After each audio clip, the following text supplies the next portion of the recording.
Bismillahirrahmanirrahim. Alhamdulillah. Salatu wassalamu ala Rasulillah wa ala alihi wa ashabihi wa man sara ala nahjihi wa istanna bi sunnatihi wa iktafa atharahu ila yaumiddin. Amma ba'd.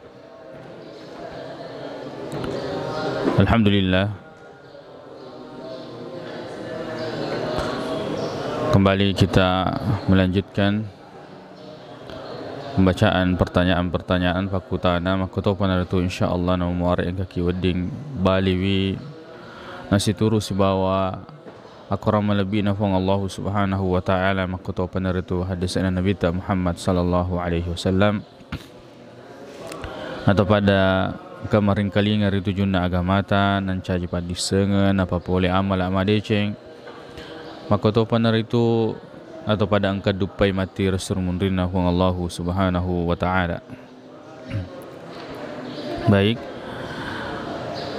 Pakutana memulana yanar itu bagaimana hukum memejamkan mata dalam salat. Ipogaro abisyarangan ayat mata ritujunna ia tahu maka pedengeh relana sempajang memejamkan matanya di dalam salat. Dalam masalah ini ia rona rampai hadis Nabi Muhammad sallallahu alaihi wasallam maka dairo ini adalah pendapat jumhur mayoritas ulama yaitu kita melihat ke tempat sujud. Neki ya rosan resena ritujunna masalah menurut yaropan rita hadis itu termasuk hadis yang lemah. Dan pendapat yang paling sahih yang sesuai dengan hadis Nabi sallallahu alaihi wasallam ialah itu pandangan ke depan.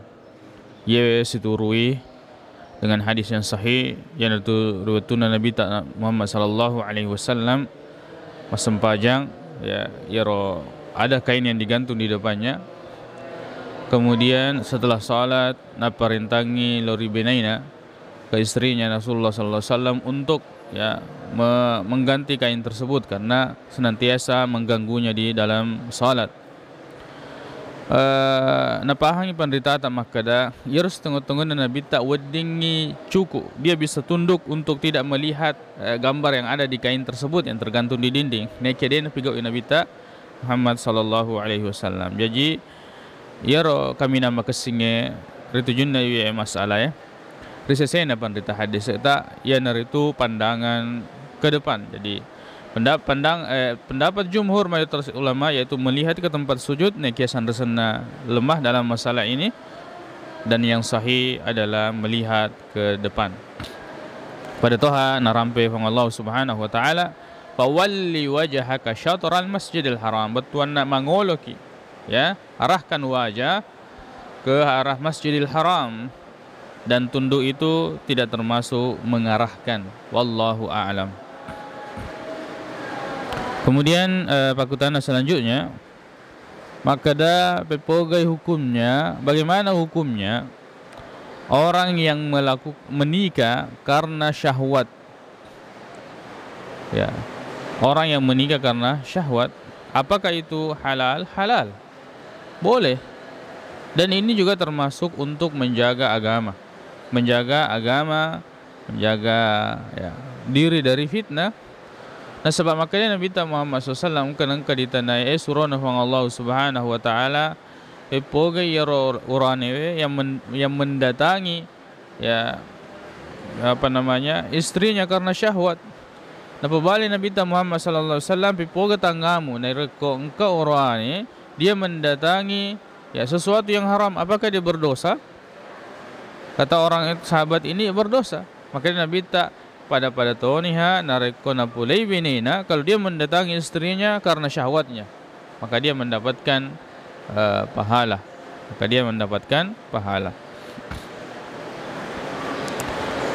Jadi pembicaraan tentang syahwat ini bagaimana kita meletakkannya. Kalau kita meletakkan pada yang haram maka haram. Kalau kita meletakkan pada yang halal maka hukumnya halal dan weddingi jaji runtuk apalang serjan nafang Allah Subhanahu wa taala karena kita menjaga diri dari fitnah dengan melakukan yang dihalalkan oleh Allah Subhanahu wa taala. Wallahu a'lam. Bakutana selanjutnya makada agar ona terima Nabi Adam boleh kupung Allah Subhanahu wa taala na dia dampengangi dosana. Ya. Ini kaitannya tentang firman Allah Subhanahu wa taala, ya Adam uskun anta wa zawjukal jannah wa kula minha ragadan haitsu syi'tuma wa la taqraba hadhihi asy-syajarah fatakuna minaz zalimin. Maka wahai Adam, ya, tinggallah engkau bersama dengan istrimu di surga dan makanlah apa yang engkau inginkan. Ya, kan tetapi jangan dekati kalian berdua dekati pohon ini. La taqrabu hadhihi syajarah, maka engkau akan termasuk orang-orang yang berbuat zalim. Fa'azallahuma syaitanu anha, maka syaitan menggelincirkan keduanya. Fa akhrajahuma mimma kana fihi wa qulna ihbitu ba'dukum li ba'din adu wa lakum fil ardi mustaqarrun wa mata'un ila hin. Kemudian Allah Subhanahu wa taala mengeluarkan Nabi Adam dan istrinya dari surga, kemudian ya diturunkan ke bumi, ya diturunkan ke bumi dengan waktu yang telah ditentukan oleh Allah Subhanahu wa taala. Fatalaqqa Adamu min rabbih kalimatin fataba alaihi innahu huwat tawwabur rahim. Fatalaqqa Adam, kemudian Adam menerima beberapa kalimat dari Allah Subhanahu wa taala. Talaqqa Adam rabbi kalimat fataba alaihi, kemudian Allah mengampuninya, dan sungguhnya Allah Subhanahu wa taala Maha Pengampun dan Maha Penyayang. Agar terima Nabi Adam oleh Allah Subhanahu wa taala, ya naritu firman Allah Subhanahu wa taala, Rabbana zalamna anfusana wa illam taghfir lana lanakunanna minal khasirin. Ya napo ada Nabi Adam. Rabbana puaku, zalamna anfusana, kami telah menzalimi diri kami. Wa illam taghfir lana, jika engkau tidak mengampuni kami. Wa tarhamna, dan merahmati kami. Lanakunanna minal khasirin, maka kami ini akan termasuk orang-orang yang merugi. Diucapkan ini oleh Nabi Adam, kemudian Allah Subhanahu wa taala mengampuni dosanya dan Allah Maha Pengampun. Wallahu a'lam. Pakutana selanjutnya makada engkau sumbangan yang dikumpulkan untuk orang yang sakit karena tidak mampu. Akan tetapi sumbangan tersebut ya belum digunakan, dia pernah pakai gunai, kemudian orang yang sakit tersebut meninggal. Jadi ada donasi yang dikumpulkan untuk orang yang tidak mampu sebagai pengobatan, biaya pengobatan, kemudian orang tersebut meninggal, kemudian donasi ini belum digunakan sama sekali. Yang pertama, narik kopurani naberiang. Apabila donasi atau sumbangan tersebut sudah diserahkan kepada keluarga orang yang sakit tersebut, ya, yang dipercayakan untuk nanti menggunakannya, ya. Kemudian sebelum dia gunakan, tapi sudah diterima oleh keluarganya, kemudian orang sakit ini meninggal, maka itu akan menjadi posisinya sebagai warisan untuk keluarganya yang ditinggalkan. Allahu a'lam. Kemudian yang kedua, apabila belum diserahkan, masih ada pada orang yang mengumpulkan donasi tersebut, maka bisa digunakan untuk atau dicarikan orang yang memiliki penyakit yang sama atau orang yang sakit yang tidak mampu dalam pengobatan, ya, atau orang yang sakit yang tidak mampu dalam pengobatan untuk dibantu seperti tujuan pada donasi tersebut. Wallahu a'lam. Kemudian pakutana selanjutnya makada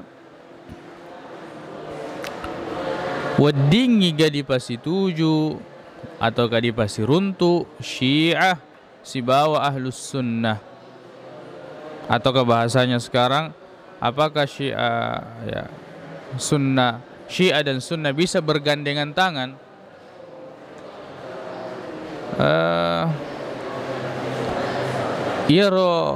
masalah ini banyak ulama yang mencoba untuk mendekatkan Syiah dengan Sunnah Nekiyah, tidak ada yang berhasil. Ya, dan tidak bisa disatukan Syiah dengan Sunnah nasabah perlakuan mereka dan akidah mereka, terutama terhadap sahabat-sahabat Nabi Muhammad SAW. Dia nulai di pasir runtuh nasabah ini nareko ditepu asatna Abu Bakar maka daki radhiyallahu anhu, Abu Bakar, Umar, Utsman dan sahabat yang lain, kita mengatakan radhiyallahu anhu, semoga Allah meridainya. Niki orang Syiah, mereka akan mengatakan la'natullahi alaihi, ya, semoga Allah melaknatnya. Dia nulis runtuh antara radhiyallahu anhu, semoga Allah meridai, dengan la'natullahi alaihi. Belum lagi kepercayaan dan akidah-akidah yang lain, ya, kitab-kitab beda. Kita menggunakan Sahih Bukhari, Muslim, Abu Dawud, Tirmidzi, An-Nasai, Ibnu Majah. Mereka tidak menggunakan itu. Kita menggunakan tafsir yang mu'tabar di sisi Ahlussunnah, mereka tidak menggunakan. Jadi dari referensi sudah berbeda. Tidak bisa Syiah dan Sunnah, ya, bergandengan tangan, karena memang berbeda dalam, ya, akidah, berbeda dalam akidah. Semoga Allah Subhanahu wa taala menjaga kita, ya, dan keluarga kita dari pemahaman yang sesat ini. Wallahu a'lam. Pertanyaan selanjutnya, maka assalamualaikum. Apa hukum kitab Barzanji sebab banyak peminatnya? Jazakallahu khairan wa jazaka mislahu. Tentang Barzanji, hukum kitab Barzanji, ya, kemakutana ki aga hukumnya yaro kita Barzanji kitab betul kalau kita pada mana kita, ya, sama dengan kitab-kitab yang lain. Itu maksud saya, maksudnya sama dengan kitab-kitab yang kitab, ya, kitab, ya, kalau dibaca, ya, sama dengan kitab sejarah yang lain. Nekia ya rolisena Barzanji, ya, kalau kita teliti dari segi keabsahan, kebenaran sejarah di dalamnya, bisa kita katakan 70-80% itu isinya adalah riwayat-riwayat yang palsu atau paling tidak lemah. Riwayat-riwayat yang palsu atau paling tidak lemah. Karena sejarah ini adalah ada orang yang memindahkan cerita tersebut.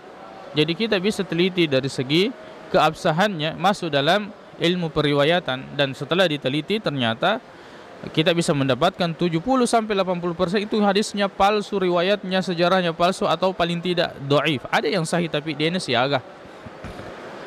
Jadi masih ada kitab-kitab sejarah yang lebih baik, yang lebih banyak ada informasi-informasi yang sahih yang bisa dipertanggungjawabkan daripada kitab Barzanji. Ini kalau kita membahas dari segi kandungannya. Nah, bagaimana tentang ritualnya? Yang mana seni makada Barzanji ini adalah kitab yang baru. Artinya kitab ini ditulis di abad 12, ya, atau di awal abad 12. Jadi ada sekitar 1100 tahun, ya, kitab ini baru ada. Kitab ini baru ada. Jadi ini tidak ada kaitannya dengan Al-Quran dan hadis. Ini kitab baru. Kitab baru yang ditulis oleh pengarangnya, ya, kurang lebih 1100 tahun, ya, setelah kehidupan Nabi sallallahu alaihi wasallam atau setelah hijrahnya Rasulullah sallallahu alaihi wasallam. Jadi kalau itu diambil sebagai ritual menasani, maka dia gaga dalilena. Nareko maka kita membaca sejarah, kita bisa mengatakan mega kita sejarah yang bisa dibaca secara di dalam bentuk pengajian yang lebih baik isinya dan lebih bagus, ya, dan bisa dipertanggungjawabkan. Apalagi yang baca Barzanji kebanyakannya dia ini sangi betuan. Yang baca Barzanji kebanyakannya dibaca cepat, ya, baik yang membaca dan yang mendengarkan itu tidak memahami daripada isi Barzanji, atau kitab Barzanji. Allahu a'lam. Kemudian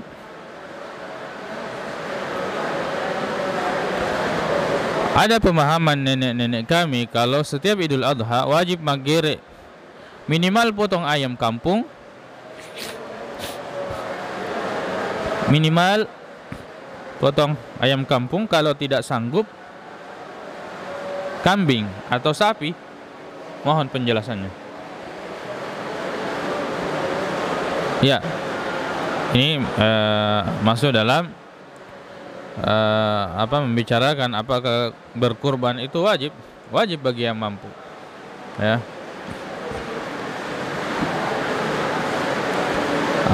Baik. Saya ulangi, apakah pemahaman nenek-nenek kami kalau setiap Idul Adha wajib magere minimal potong ayam kampung? Kalau tidak sanggup kambing atau sapi, mohon penjelasannya. Tidak ada yang wajib bagi orang yang tidak mampu. Bagi orang yang tidak mampu dalam masalah ini. Adapun an-nahr, yaumun nahri, ya, waktu akarobang, itu yang dimaksud kurban adalah tidak termasuk dalam masalah ini ayam. Jadi unta, sapi, kambing tidak masuk dalam masalah ini ayam. Apakah kita boleh potong ayam? Boleh potong ayam, tapi itu tidak termasuk an-nahr makkarobah. Wallahu ta'ala a'la wa a'lam. Baik, pertanyaan selanjutnya makada engkau majenne tacicemana minabisai. Ada orang berudu itu satu-satu kali. Boleh seperti ini? Boleh. Nah, sebab ya Nabi angkan ajenne satu-satu kali. Ya, ada berudu dua kali Rasulullah membasuh.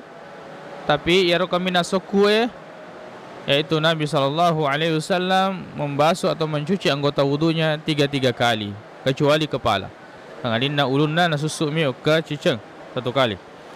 Jadi kalau dia kutanangi anasanganna nasai sah. Tapi kalau kita menanyakan afdalnya, tentu lebih afdal yang 3. Wallahu a'lam. Bolehkah membaca zikir ketika haid? Boleh. Sebagaimana perkataan Nabi SAW kepada Aisyah radhiyallahu anha ketika dalam masa haidnya, if'ali kama yaf'alul al-hajju, ya, atau al-hujjaj. Lakukanlah apa yang dilakukan oleh orang-orang yang melakukan haji. Ya, diantaranya adalah zikir. Kemudian hadis Nabi SAW, wa kadayar Nabi ta, kata Aisyah radhiyallahu anha, yadhkurullaha fi kulli ahyanihi. Betulnya merampai-rampai Allah Ta'ala dalam semua keadaannya, Jadi berdasarkan ini boleh bagi orang yang haid untuk berzikir kepada Allah Subhanahu wa Ta'ala.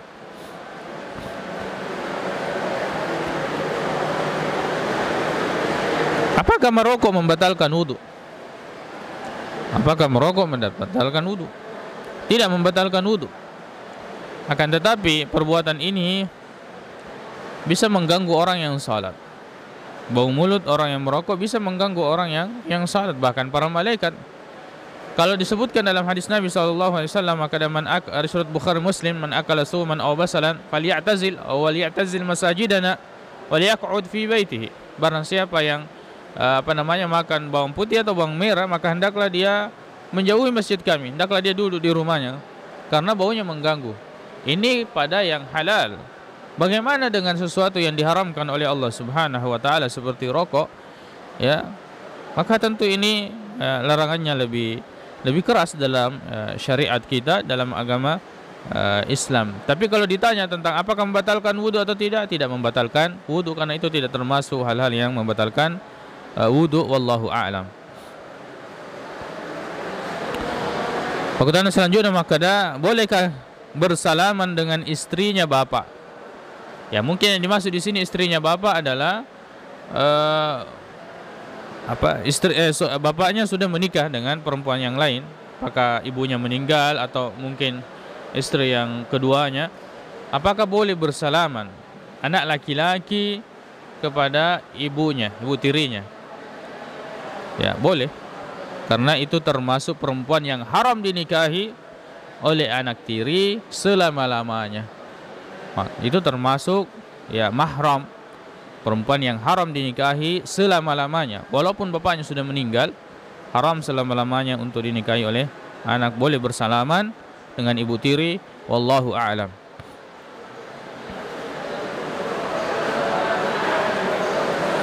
Wajib iga dibaca sokku zikir pagi petang.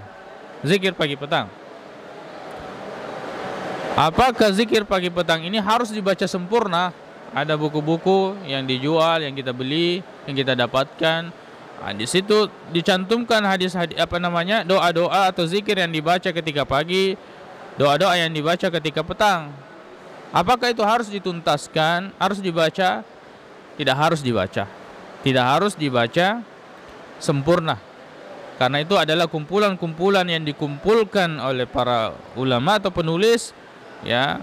Kemudian disusun. Itu pun cara membacanya tidak mesti berurutan. Dia gak dalilin maka sudah ini lagi, ini dan seterusnya.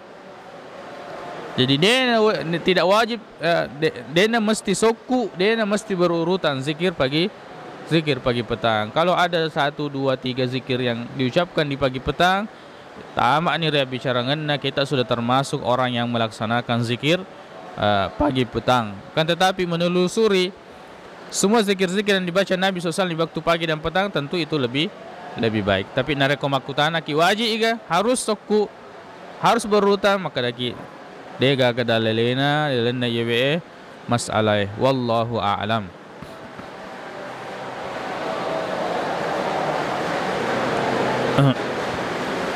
Baik. Pertanyaan selanjutnya, maka engkau ke qabla Jumat. Adakah salat qabla Jumat? Ya rampe hadis.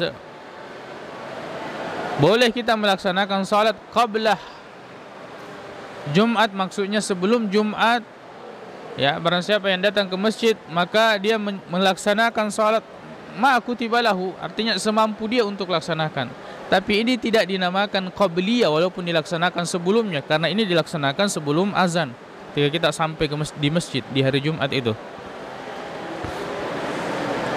Nasabah degaga dalil nasabah ya radhiyallahu Nabi Muhammad sallallahu alaihi wasallam, ya, ia panasu boleh kobolana, nanti keluar dari rumahnya langsung ke mimbar, kemudian mengucapkan salam, kemudian azan dikumandangkan. Tidak ada salat sunnah pada saat itu. Tidak ada salat sunnah qabliyah yang dimaksud antara azan dengan ya iqamah, tidak ada. Jadi tidak ada salat sunnah qabliyah Jumat kalau dipahami maksudnya qabliyah yang dilakukan setelah azan. Adapun sebelum azan itu silahkan melaksanakan salat semampu kita. Mapakoro napaguro Nabi Muhammad sallallahu alaihi wasallam. Wallahu a'lam. Kemudian makutana selanjutnya, maka bagaimana hukumnya makutana kotomacai? Baik. Ya, mungkin yang dimaksud di sini tomacai adalah sandro. Ya. Nah, sebab biasa ki mangkelinga maka ada lokeki maka kutana kotomacai. Pergi bertanya kepada orang-orang yang dianggap pintar. Narampi hadisnya Nabi Muhammad sallallahu alaihi wasallam, kata man ata kahinan aw arrafan, siapa yang mendatangi dukun atau paranormal, lam tuqbal salatuhu 40 lailah, bahwa salatnya tidak diterima 40 hari. Ya, 40 malam. Salatnya tidak diterima selama 40 hari. Ini jelas ancaman yang sangat besar. Di paro nareko na patongi ini napi maka kutana. Jadi kita diharamkan untuk bertanya, apalagi datang berobat kepada sandro, dukun. Ya. Kemudian narambe maka da tomaca. Nasang itu maca nasaba rata-rata yang pergi mas sandro yaitu termasuk orang-orang yang tidak pintar. Ya. Dia ini sengi ditujuna agamana, gangkana dia pergi menjual akidahnya.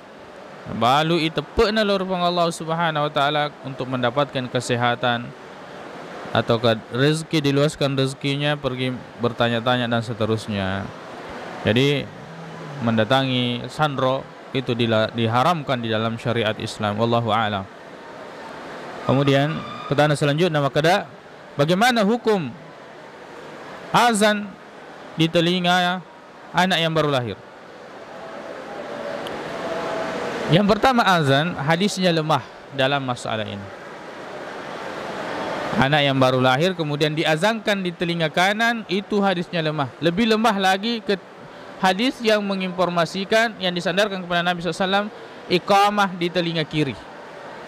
Jadi hadis azan di telinga kanan dhaif, lebih dhaif lagi, lebih lemah lagi hadis yang menerangkan tentang azan di telinga, iqamah di telinga kiri. Wallahu a'lam. Jadi tidak ada syariatnya tentang masalah ini, ya, wallahu a'lam. Baik, makoni narapi pakutanata. Insyaallah kita akan lanjutkan pada pertemuan selanjutnya memuare ke pakutana yang kita bisa jawab dengan izin Allah Subhanahu wa taala. Memuare ke mencaji padisengan apa boleh amal deceng, maka to penertung kaki mati dupai apalan resor munrina pang Allah Subhanahu wa taala narekong ke pakutanata. Ya, silakan komentar di video-video dakwah tauhid Bugis, ataukah di Facebook atau di media sosial atau di grup-grup dakwah yang berkaitan dengan dakwah tauhid Bugis. Insyaallah kita akan catat, kita akan kumpulkan, kemudian dengan izin Allah kita akan jawab, mudah-mudahan sesuai dengan Al-Quran si bawah hadis Nabi Muhammad sallallahu alaihi wasallam. Subhanakallahumma wa bihamdik, asyhadu an la ilaha illa anta, astaghfiruka wa atubu ilaik. Assalamualaikum warahmatullahi wabarakatuh.